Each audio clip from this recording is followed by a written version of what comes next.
Hello and welcome to another episode of Dormroom Diplomacy. My name's Jack. I'm joined here, as usual, by Mr. Matthew Nelson. Howdy, howdy, howdy, howdy. How are you? I'm doing pretty well. How about yourself? I'm all right. I finally get the relief coming down off of the past I don't know, a couple of months. It's you got lucky and you had your break that I got to forcefully take when I went to Chicago to meet you, but technically I shouldn't have had any break. I was just skipping school. So this this is our first official break of the season or of the semester. So pretty excited for that. Get away for 10 days. It'll be pretty nice. Yeah. I hear that you're still staying, so I will. I'll still be here. And our break isn't as long. So I think it just, it's made up for, we have that tiny little break in the beginning and then not as long of a Thanksgiving. But I honestly like having, the two smaller breaks. Right. It's a little bit nice. So how long is your Thanksgiving break then? It's Wednesday to Sunday. So you have classes on Monday, Tuesday then? Yes, but a lot of them are getting canceled. So I mean, fair enough, yeah. Like 2 of my classes on Monday already got canceled. Oh no, actually, I probably won't go to class at all on Monday. And then Tuesday, gotcha. We'll see. I bet they're gonna still have cancel class. stuff or have No, class. Okay. I bet they'll still have it because my Tuesday teachers are the annoying ones. But I digress. But both of us living in the Midwest, we're finally getting a little bit of snow here. It's chilly. It is kind of chilly.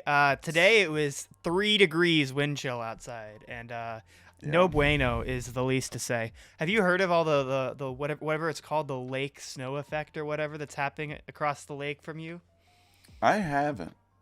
All I know is the weather is very strange and it makes no sense.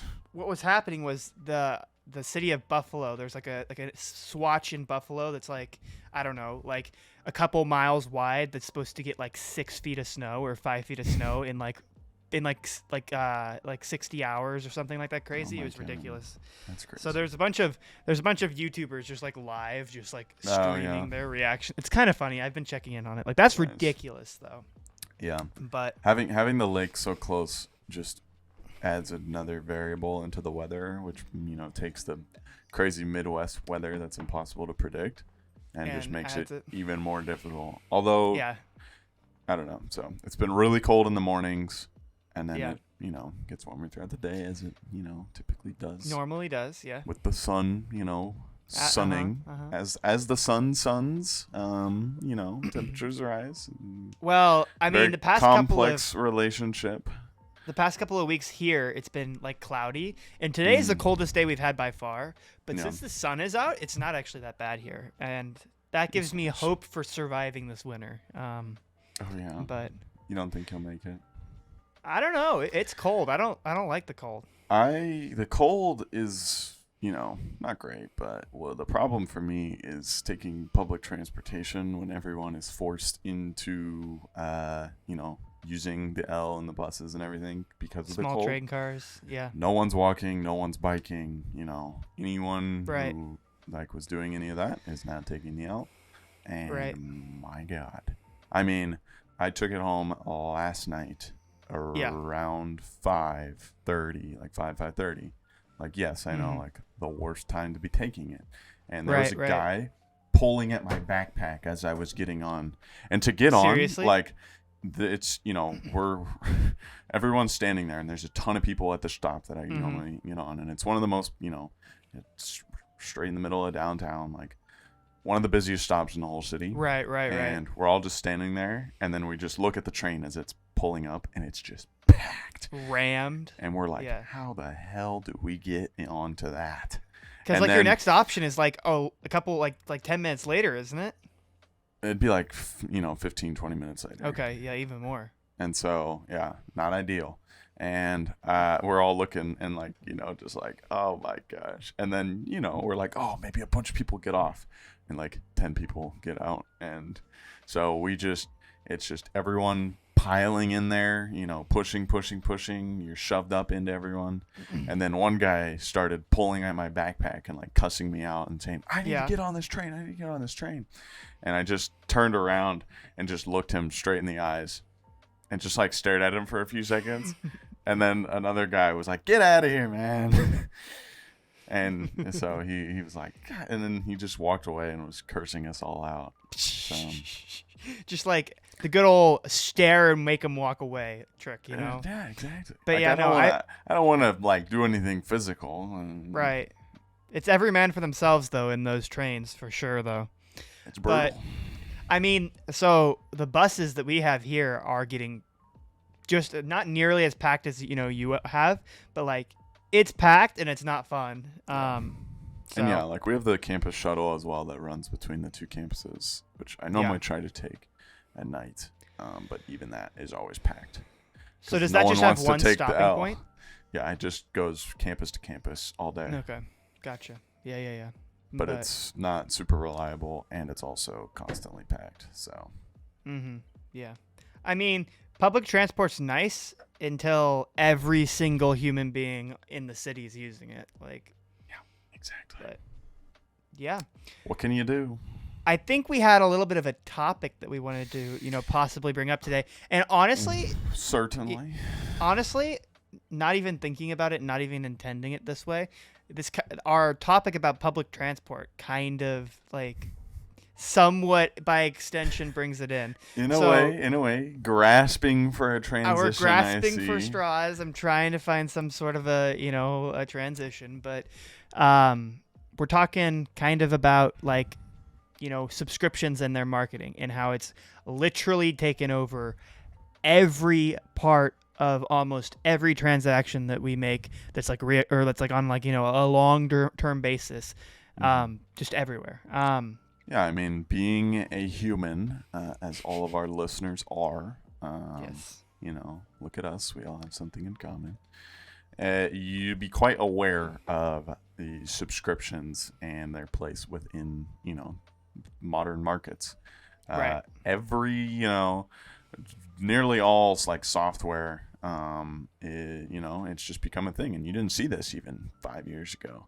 Right. Certainly 10 years ago. Like, Absolutely. This is certainly a recently emerging thing, and it's become to the point where every single software, like I mentioned, is offering these subscriptions and premium versions, and this is just how you monetize kind of like these like SaaS applications, these software as service type things, where how else are they gonna there was all the age of digital marketing where you make your money through advertisement and like the power of data. You collect analytics on your user base, sell that for your profit, or sell space for advertising. Advertisers can come to you. That is still very prevalent. Try to go anywhere online and you'll see all over the place like pay to get rid of advertisements, or exactly. And that's how a lot of these like websites or certain softwares make their money. And then comes kind of the development of like just the subscription-based payment models, even for just like to take part in a service at all. And exactly, we'll get a lot into certainly like the Adobe suite, the specifics ones, the Microsoft Office suite. Like these are kind of like your big robust type ones, but it's it's for everything. Your Spotify, your streaming services, your Netflix, your Hulu. And before we get into it, one of the things that I want to bring up is that you've reached the point of no return when there are quite literally subscription-based services designed to manage your other subscription-based services. Right? Yeah. Like there are literally applications out there. I see ads for Truebill like every day, and it's like you have so many unmanaged subscriptions. So how pay can us you get to rid manage of them for us through pay a subscription. Us a subscription, and we'll get rid of all of your subscriptions. Oh, it's amazing! It's like, how do you double gamify this? Is it a good idea? Yes. Is this hilarious? Also, yes. Like okay, but like it has to be working with the amount of ads that both of us get all the time on Truebill. I'm sure it does. It's I'm sure genuinely hard to manage subscriptions. I mean, it's, you know, and that's, we'll get into like the actual like economic inputs impacts of these things, because like people are just paying more for software that they simply did not have to because of these subscriptions, whether it be just, you know, like a few that you're using, or like if you're actually forgetting about them, which is like obviously what like Truebill's for. You know, I'm not saying that applies in most cases, but even just people who are fully aware of the subscriptions that they're paying for, but they feel that those subscriptions bring so much value to their lives that it's just, you know, they can justify paying for them, even though like the call, you know, the ratio of like price to what you're actually receiving in return typically isn't there. Well, and frankly, I genuinely, so I don't want to start this, you know, thing out as we're just going to shit on the subscription model, because while it is overly taken to the extreme in industries that it absolutely has no purpose being in, there are absolutely places where it works, and there are absolutely places, like you said, are there subscriptions that I pay for personally that I don't think, like, that I've been so ingrained into my daily life that I don't know if, you know, it would be terrible to not have it, like it's just part of the way that, you know, I go about stuff? Sure. Spotify is clearly an example of one of them. You know, your streaming services are other examples. However, I don't use streaming services that much anymore. The one that I really want to get into, really want to get a group of people together to get into, is YouTube Red, or I think it's YouTube. I don't know what it's called now, but the YouTube version that doesn't have advertising. I had it for a while. Yeah. It's nice. I couldn't justify continuing to pay for it, but there are a few subscriptions that, you know, I just genuinely could not live without. Right. And there's some where like I'm on a, you know, group plan for, and, you know, like those I don't really have to worry about, which, you know, I'm certainly lucky in that case. But like, you know, Grammarly, for example, I pay for that out of pocket. Is it exorbitantly expensive? Yes. Yeah. And I still literally, like, I have to pay for it because, like, you know, I pride myself on being a pretty good and confident writer, but like grammar, come on. It is ridiculous what that software can do, but the lucky part for me is amazing. Iowa State pays for it for me. I don't have to pay for it at all. Yeah. I canceled my subscription because I did pay for it for years, but then I figured out that they're going to pay for it for me, and I was like, hell yeah. But no, this kind of goes into the concept of different industries use the subscription model differently. And now I can't tell you what the beginning of the subscription model is, but I can tell you what a beginning of it was. But before that, we kind of got to like diversify it out. Subscriptions can come in like many different forms, like we've been saying, but some people, like, there's a subscription for a software as a service, like you said. Some people use it that way. There's also like tiered levels of subscriptions that like get you certain rewards, or certain, not rewards because you're paying for them, but like perks. And that's a whole different marketing style. Like YouTube's more recently, I don't know if you heard about this, but YouTube is trialing this concept where only YouTube Red members will have access to 4K video because of worldwide bandwidth shortages, which I thought was a really, really crazy and interesting topic. But like, YouTube's a free platform, but if you want to watch YouTube in 4K on your fancy 4K TV, you're going to be paying $20 a month, which they also upped the charge to, I think it's $20 a month. But so yeah, there's these different things, and I don't know where subscriptions started, but like you said, they started in the past 5 years, and they've went like absolutely ballistic in the past 5 years. Absolutely. But one of the places that I thought I saw subscriptions, one of the first places I thought I saw subscriptions starting up from is actually from like video games, and like World of Warcraft was one of the first like video game style subscription based models for income.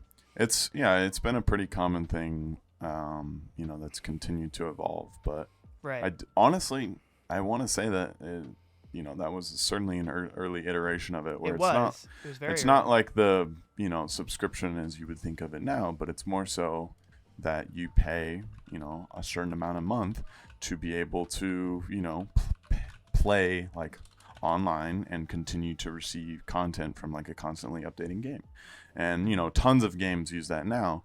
I think it's also important to note, like, for example, for Xbox or PlayStation, you need to pay a subscription literally in order to have access like to the multiplayer functionality, live chat too of those, which is like the whole reason you're doing it, like to play a game with your friends. And so I remember paying for PlayStation Plus for years when I used to just have a PlayStation, and absolutely, like you can't not pay for it. Like it's exactly. Some an of these parts integral are like part of the experience. The function of the whole, like the Xbox itself or the PlayStation, totally.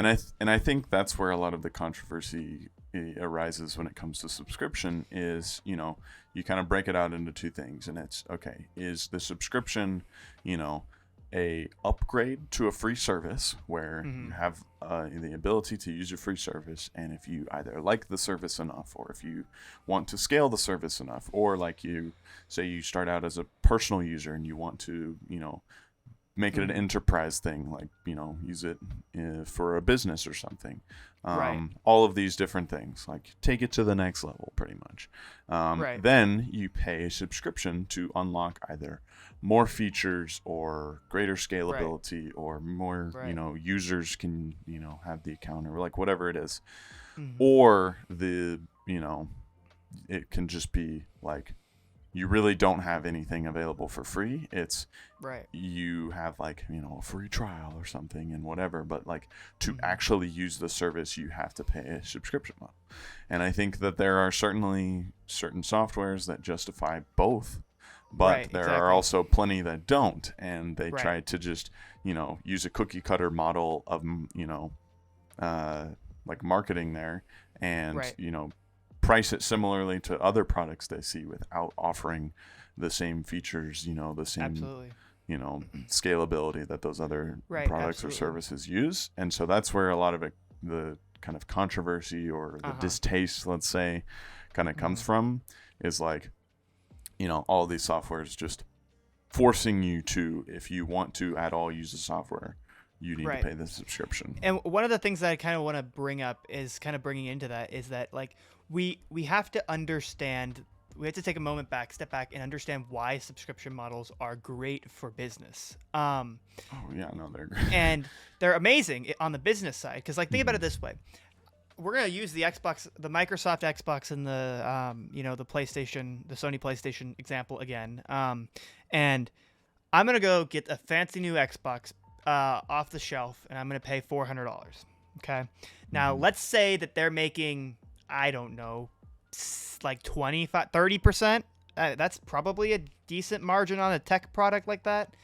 I don't know exactly what margins would look like, but it's definitely not like 50 or 60%. But for the hardware, for the development, and so on and so forth, to get that product into your hand, you're paying for that product. Now, who's going to pay for all of the developers that manage the software that goes behind it, that update your Xbox, that give you the ability to live chat with people around the world, that host the servers, that pay game developers? Some of that goes into paying game developers as well. Like that has to be subsidized somehow. And if they're only making 20% margin or 40% margin at a higher end on their Xbox consoles, where is that money coming from? Like, sure, that's a large windfall of money that comes in over a long time, over the life of the console.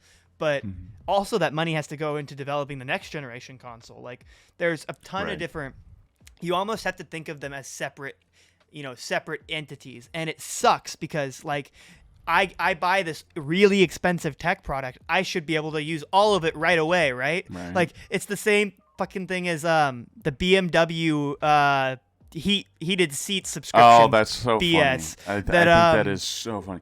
I think that just is such a slap in the face. It is. You buy this $40,000, $50,000, $60,000 car, and $9.99 a month to use your damn seat warmers. Right. Like, are you kidding me right now? I think it can make a lot of sense in a lot of circumstances, and it's obviously it's a great move by businesses, and it makes so much sense, from the point of view of a corporation who's trying to, increase their, cash flow and make their business more profitable. Like, why wouldn't you? Does it suck for the consumers? Yes. But when it gets to that point, like that doesn't make sense for anyone. No, it doesn't. It really doesn't. That just makes you look so bad. Because Are people still going to pay for it? Sure. Yeah, Because absolutely. if you're spending that much on a car, who cares about Also, paying $10 a month more?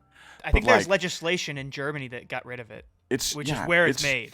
That is not like that's not pushing, their margins of profit in any meaningful direction. No. Hell no. And it's literally just bad press.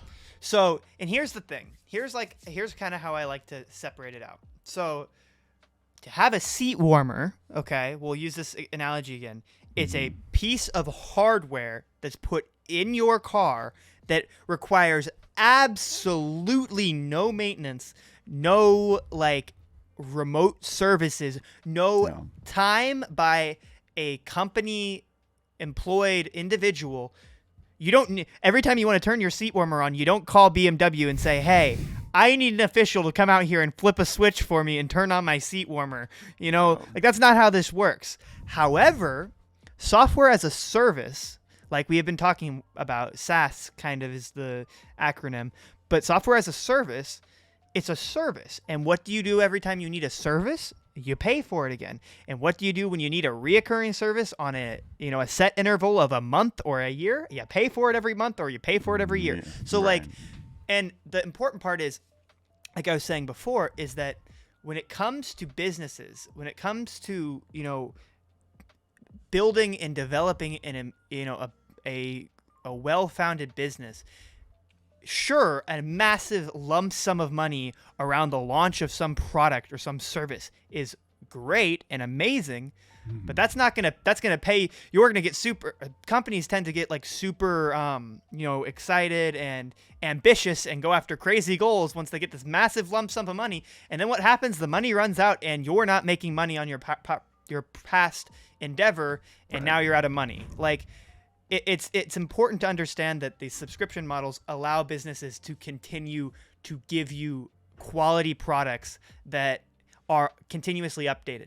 Now, asterisk here, there is absolutely a limit to this, and there is absolutely a way where this totally breaks down. I think that leads beautifully into our primary offenders within the SaaS world of these extravagant subscription bundles that have become the bane of many business professional and creative professionals alike.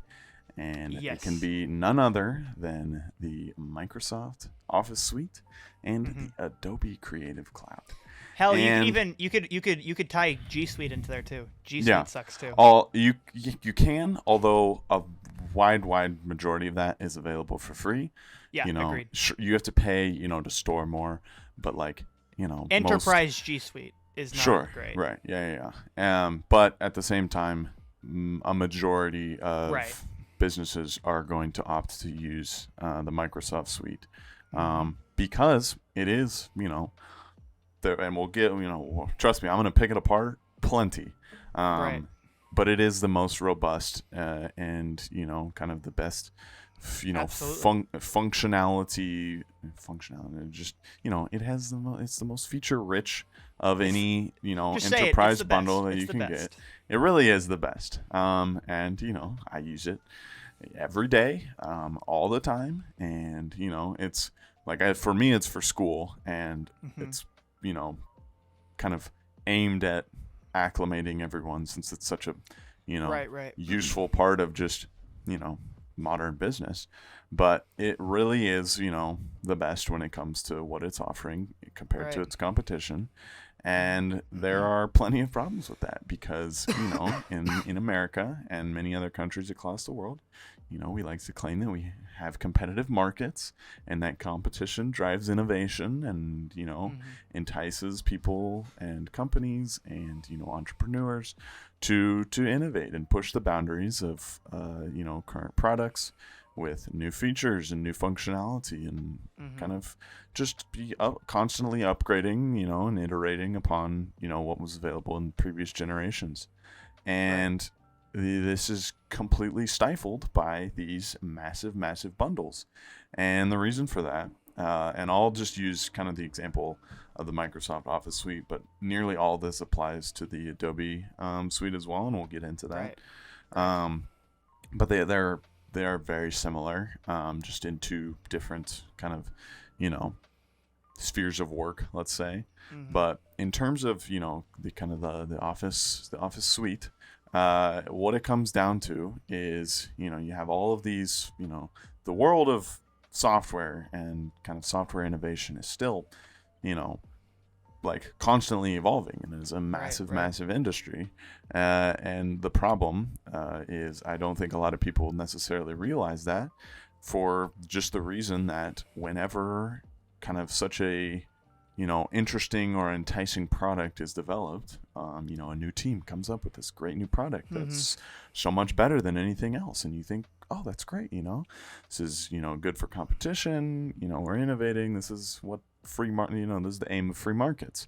Well, what ends up happening is, something like Zoom comes along, and everyone's looking at it, and Microsoft's like, oh man, that looks really great. That's a really good service. We should make our own video conferencing service, roll it into our bundle, and include it in our subscription. That way, everyone who's paying for our subscription, we're going to say, hey, we just put a free Zoom in our bundle. Why would you go pay, for Zoom? Or why would you even use Zoom when you can just use our service? And it's free in quotations. You're just paying for it. Right, yeah. And the even more egregious examples are like Adobe buying companies, like buying their competition away. We'll get into that because that's a whole other, topic to open up. But this has happened.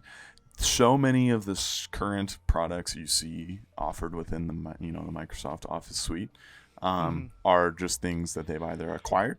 They've acquired the company, rebranded, rolled it into their bundle, or they have just, as soon as they see a new emerging technology, they just task all their engineers, hey guys, we need to clone this, we need to roll it into the bundle, get on it stat.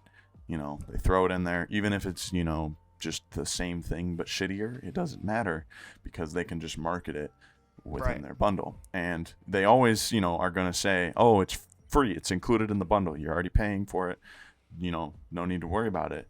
And then every couple of years, they raise the price of the bundle, and it's like to account for inflation and the expansion of markets and our broadening feature set. Yeah. When it's, it's and consumers have absolutely no control over this whatsoever, because there is no binding contract. You're signing these on monthly basis. Like you don't get to decide what the subscription cost is. You can raise as much fuss as you want, but it ain't going to change anything. And no, it's not going to change anything. And when it comes to the Office suite, so many businesses have come to rely on it as an integral part of their operations. Absolutely. That it's not an option. You literally just, Microsoft quotes you for their, enterprise bundle every year, and they're like, this is what you need to pay us if you want to use our services.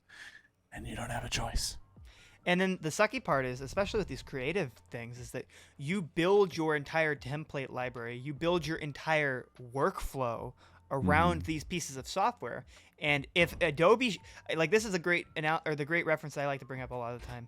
If Adobe shut down tomorrow, this world would be in a bad place with entertainment and with content creation and with development of literally look at Adobe Suite, it's up to 60 apps or something now. They're used for everything, everything you can imagine. I mean, if they shut down, right, it's if the Creative premier Cloud went under, services when it comes to the creative work. It's just it's absurd. And you look at that and it's like, oh yeah, it's great. But it just completely stifles innovation, because everything, and this is similar to the Office suite, but everything that's coming out, either it's such a, it's a new product that's, developed so well and is kind of grabbing their market share up. They're either going to acquire that company, which Adobe did really recently with Figma,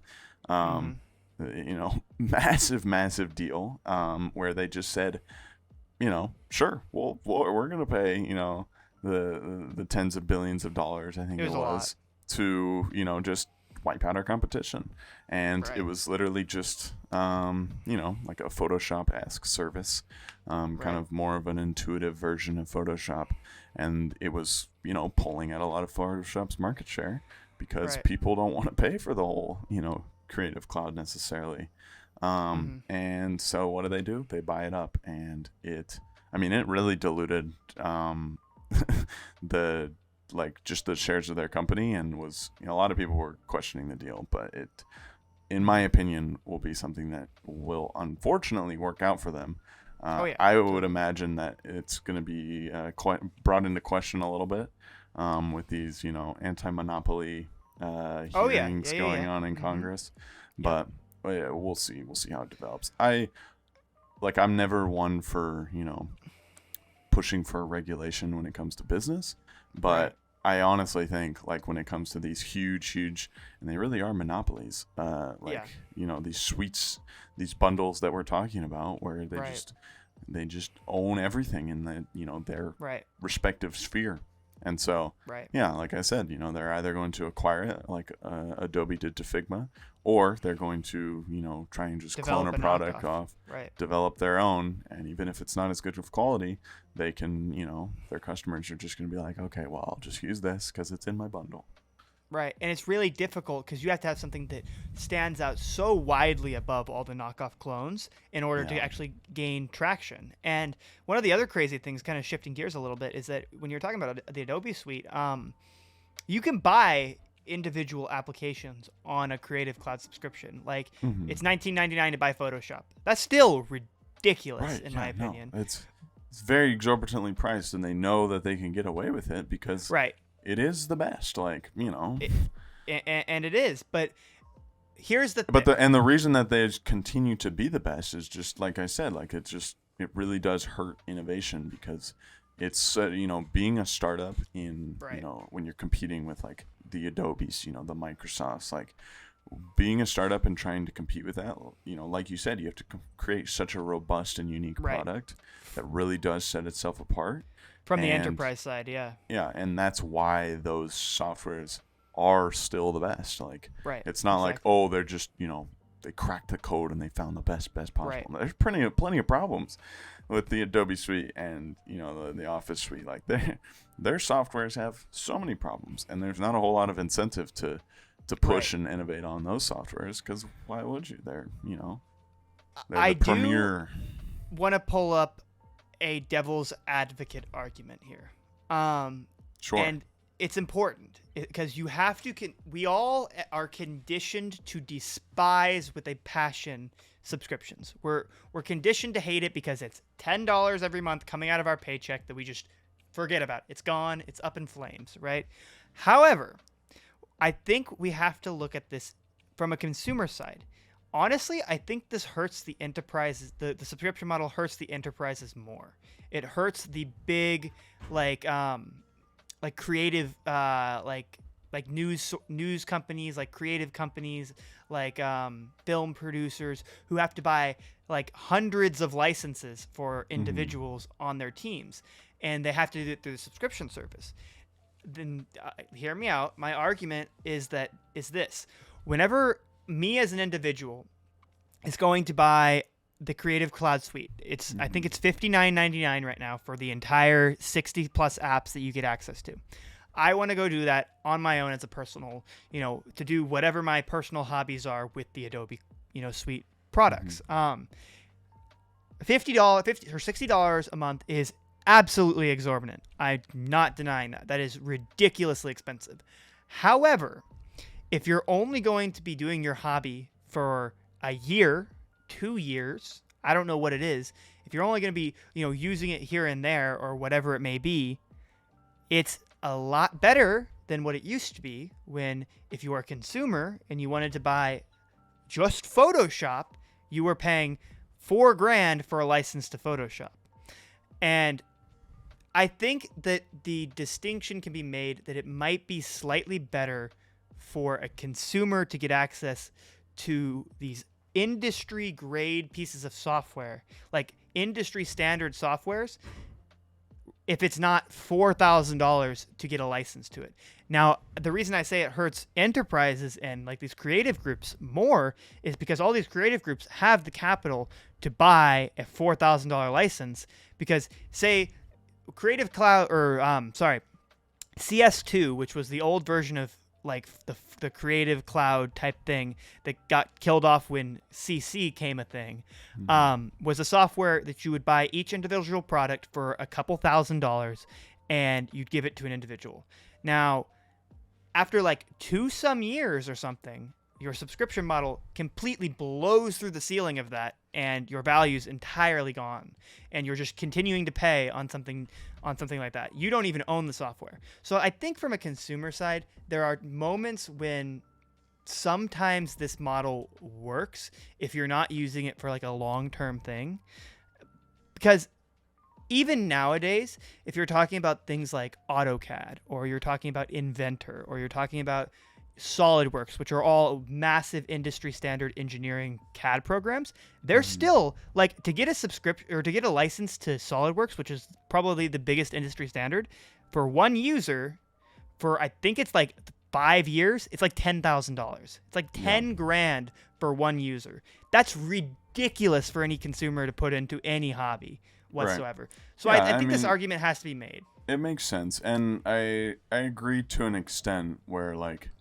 But like at the same time, I think it's something where a majority of consumers have no need for most of these products. These, the industry standard, softwares. Like no one really needs those. There's plenty of either cheaper or free softwares available. And so I think that for the most part, if you're just looking at it from the point of view of the consumer, it's something where, okay, if it's either has to be a hobby that you're just so, overwhelmingly interested in that you're willing to spend that much money, and I feel like it's for most people, people that are using a lot of these softwares are going to want to monetize this hobby or turn it into like a business venture.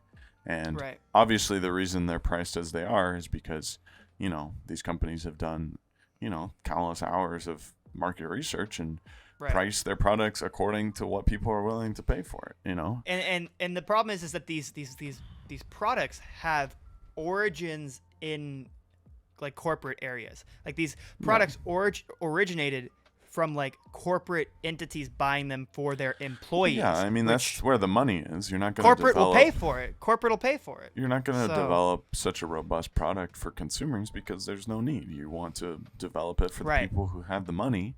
Because that's where the most profit's going to be found. But consumers still love the products because they are the best products out there, unfortunately. So that's where, of course, I think this breaks down into, yes, it sucks a ton. But like, is there any way that you could make corporate pay more for the same software and make, individual users pay less? Like, sure, that's been tried in the past, and it's not as big of a disparity as it needs to be on the cost to make this concept work. But it just doesn't work. For the most part, it is not. They're never really tiered the same, though. Like, no. Especially when it comes to these, huge licensing deals with either like Adobe or Microsoft or whatever. Like, the enterprise software is typically just quoted directly from the company based on, your company. Like, you go to them and say, I want to purchase an enterprise plan, and this is how many people I have. This is the amount of licenses I need, and they'll quote you for that. It's never the same as the consumer side. That's not, that's not ever the case. But they still are priced so exorbitantly for the consumer because, they're the industry standard product, and the corporations know that if people, like I said, they wouldn't be so expensive if people weren't buying it. Like, people are going to buy it because it's the best thing, and they continue to be the best thing because they have so much capital available to them that they can essentially negate competition entirely.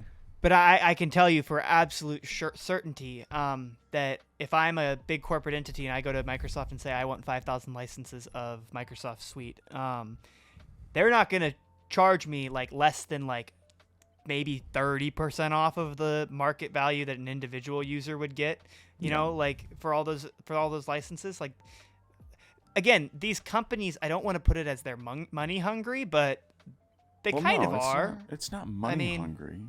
I don't know why you would say that. It's literally, it's just supply and demand. They are going to set a market price that they know people are willing to pay. And that's what these corporations are going to pay. I guess it's the best software available. Sure, but like, that's capitalism. Right. If you want to say everyone who believes in capitalism is money hungry, like, sure. Hey, I wouldn't. I don't know if I put it that far. Yeah, I mean that's what it sounds like.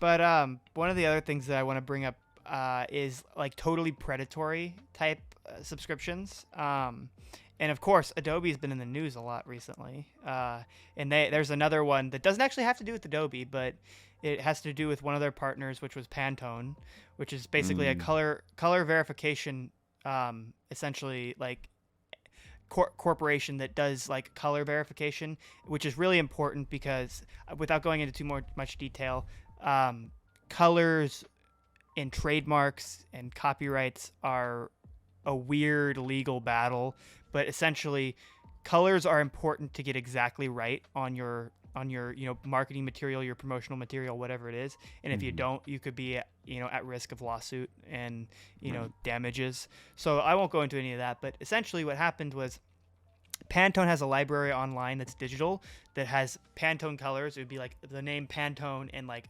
5 digits number after it, and there's like 10,000 Pantone colors or something like that. And essentially these all used to exist in Adobe's library, free of charge, just with the Adobe CC subscription, and I'm sure that Pantone would get a small kickback out of that. But what happened was Pantone and Adobe severed their deal, and Pantone created their own $15.99 a month subscription to essentially integrate these into Adobe. And let's be real ridiculous. Here. Sure, they're getting a kickback from it from Adobe, and no one had a problem with that. I'm sure it was less of a kickback than this $15.99. But this company Pantone does not need your $15.99 subscription. They don't. Yeah. They don't need it. It doesn't make sense. It's just totally illogical, because and that's the problem with pirating. Pirating these subscription services is it's not a terrible thing, but it exists as something that is happening a lot. Don't pirate things. I will pay for the things that you're purchasing, but that doesn't, mean that it's not happening and we shouldn't talk about it. Adobe Photoshop was like the 3rd most pirated software of all time. Yeah. Like of all time. And that's just insane to me when you consider that from this Pantone's, viewpoint, this file that holds these color identities that are just essentially CYMK codes, which is another way to identify colors. They're just referenced Pantone to CYMK, and what happens is this file is literally like half a megabyte. Like it's half a megabyte of data that you're paying $15.99 a month that will probably be exactly the same for the next 100 years, because Pantone isn't changing their colors. Because everyone relies on them, because they're the colors that every company's relied on. They're not changing their colors. Their colors don't change. It's like right. I mean, it's ridiculous. That's where I could make the concession that they are just trying to scrape together all the profits they could find. And you certainly see that, and it's like I mentioned at the beginning of the episode, that there's kind of the subscriptions that exist in the two different areas of either a free service that you can use all good and well, and if you want the expanded feature set or the enterprise version, then you pay a subscription. Or if the software is literally just available as a subscription. Those are kind of the two. And the problem is certain softwares fall well into both fields. And I'm not saying one is better or worse than the other. They're both good in their own ways and are just different. Like, they're not entirely comparable. But the problem is when certain companies, drop into the wrong field, let's say, and they are a service that should be available for free. And sure, they could offer, an expanded feature set for a subscription if they wanted to, but then they make their software only available as a subscription, or and the other it goes for the other way as well. I think a lot of companies are just overwhelmed by the amount of capital and just the positive cash flow they see, being created by all of these subscription-based models.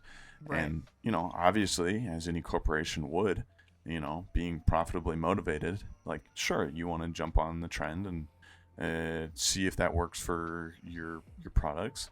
But it doesn't, and you need to be very, very aware, at least of the marketplace and of consumer sentiment when it comes to your products. And, Like, read the damn room. Like, Right. I don't know. Like the Pantone thing just seems like tone deaf to me. I mean, and with Pantone, there's a little bit of a clarification that I have to be making here. So Adobe still has like 50 of the flat colors or something, like the plain flat colors. But Pantone does like gloss. They do like textured, like all these different types of colors are included. That's all in the subscription. And basically, the colors that still are in Adobe are pretty useless for the people that need it. And the people that need it aren't you and me. So it doesn't really matter to us. But it's a great example of what this is and what it's just an example of who needs it is going to be screwed by this. No, exactly. And that's the thing. Like, they know full and well that the people that are actually using this product are going to have to pay for it regardless. Because, again, it's monopolists. Yeah, too. These are your corporations that have been using the Creative Cloud for, the longest time. And by extension have been using, the Pantone color library in all of their, creative projects. And, detaching the two, like, people still need color, like modern media, and so they're going to be forced to pay the subscription to have access to this color library, whether they like it or not, because it's just the reality of what they do for a living and how their corporation makes money. And there was discussion, and one of the things that Pantone is kind of, I can't confirm or deny this, but one of the things that they were talking about was, so Pantone's not only in a digital color place, right? They have essentially, you go to your paint store and you get a color book. They send you color books that are extraordinarily accurate and are for exactly all of Pantone's colors. Now you're paying like extortionate amounts of money. Like I'm talking for like a color book of one primary set of colors with like one texture to finish. You're talking like $1,000 for this color book because they're all extraordinarily high verified. But what they're talking about is adding this subscription into there. Now, here's what we got to talk about that's kind of crazy, and I just want to touch on briefly. These booklets have some really interesting side effects with them. They are only rated to be accurate for 12 to 18 months because ink degrades. So it's another subscription on top of your other subscription. For every 12 to 18 months, you have to purchase this color book that is extortionately expensive because if you don't, you could be off because, yes, it is true. That is how that works. Physics, yes, color does degrade. Ink and pigments do degrade over time. Like, this is proven. Like, you can't get around this. Like, yes, that happens. Mm-hmm. But it's another version of this real-world subscription. It's a little bit of a stretch. And, yeah, I agree. That is, a little bit of an extension of power, I would say. And, be upset with it, sure. Like, I think it's dumb. But at the end of the day, they know full well what they can get away with, right? And they're going to charge that, and they're going to, create that as their business model because they know people rely on it. Right. And it's like, it's not an option, And the crazy part is that this doesn't affect me at all, but you can see how absolutely angry and pissed off I am about this because it sucks. Like, it just doesn't make sense. Right. I mean, the thing that makes me most upset is just the stifling of innovation, Right. Like exactly. when all of the best products are, kind of conglomerated and gathered up into these bundles, priced together in subscriptions by these single corporations. It just gives them all the power in their, respective fields, right, where, they just completely stamp out the competition, and it hurts the consumer and it hurts the competitive markets as a whole. And that's what makes me most upset about it. Yeah. Like, there's not a whole lot that can be done unless that's like government regulation, but I don't really support I don't think that that's a great idea because, it'll just be an abuse of power, from a different direction. Right.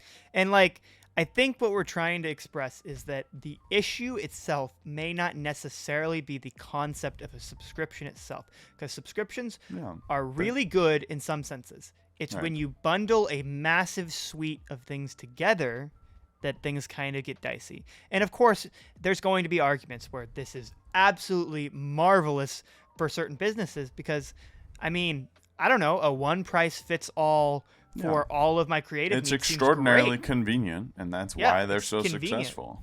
Exactly.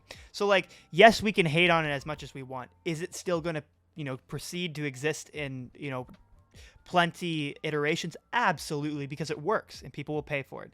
Now, one of the little things is that, like, you got to also imagine that sometimes if subscriptions are done correctly, they can, like I was talking about, bring down the price for the large majority of people rather than just a small set of people paying large amounts of money for them. And of course, like we said, pros, cons. I think subscriptions are here to stay. They are. No question about it. They're here to stay. They're not going anywhere. And it's like most things. I mean, they start out well-intentioned, and they make a lot of sense from the point of view of a business trying to monetize, their product set.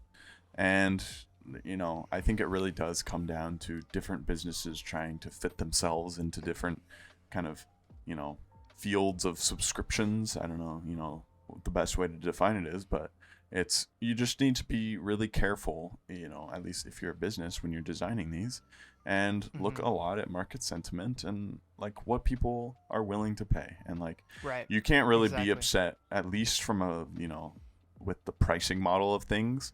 Cause like for the most part, for any profitably motivated business, and I've said this already, but they're going to price their products as they see fit to, make a profit because people are willing to pay for them. But I just think it's important to, draw the line where there is not kind of an exploitation of, creating subscriptions out of nowhere just because people must have what it is that you provide. And like, it's a whole problem where, there's, like you said, pros and cons on either side, and there's no real winner in a scenario like that. Yeah, exactly. Because everyone's working in their own, self-interest, which, like, what else would you expect? So and I think it's important to note as well that most of the software as a services that we mentioned are directed at professionals and professional workers, and that's important. And that's like, that's a lot of these like huge ones, and kind of the ones that draw the most attention and have a lot of problems and stuff.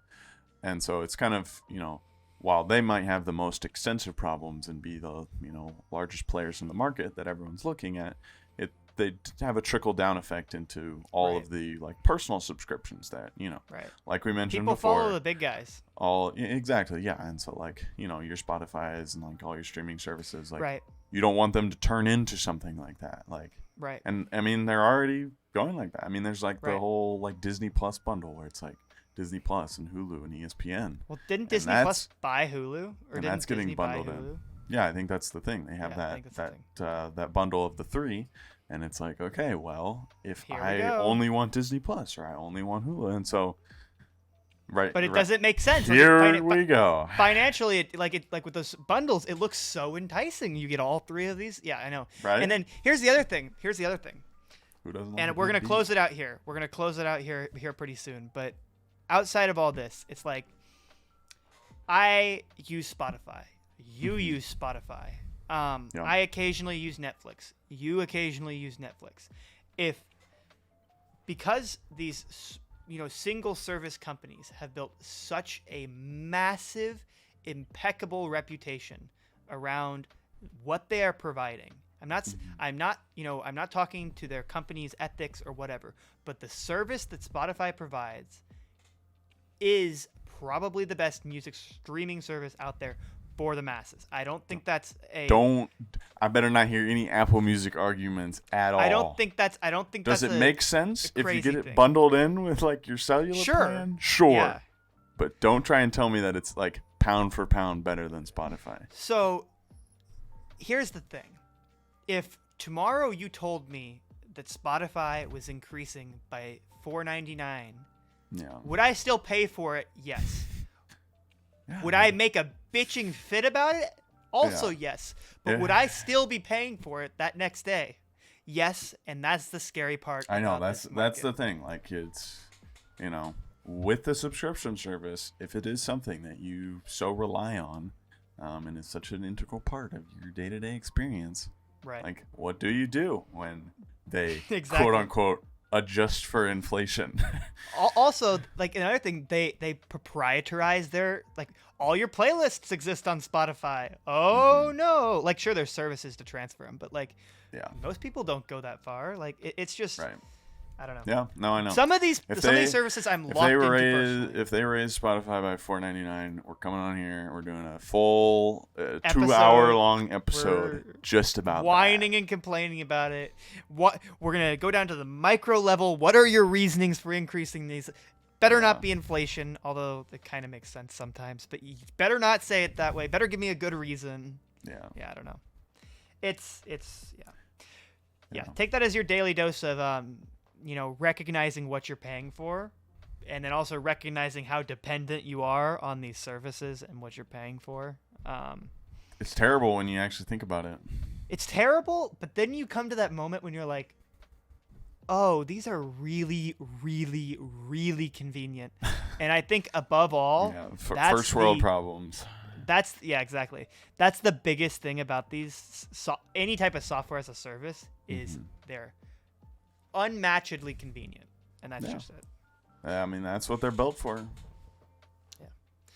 Yeah. I mean, this is what the companies are doing to. I mean, you think this all just happens by by accident? No, I mean, all this was designed and planned, and they just want us to come on here and whine about it. So here we are. It's all part of the plan. But yeah, good stuff. Yeah, no, I think that about wraps it up. So. As usual, I won't drone on with our usual spiel. You guys know where to find us. All I do want to say is that we genuinely do appreciate any support, whatever it may be. The likes, the comments.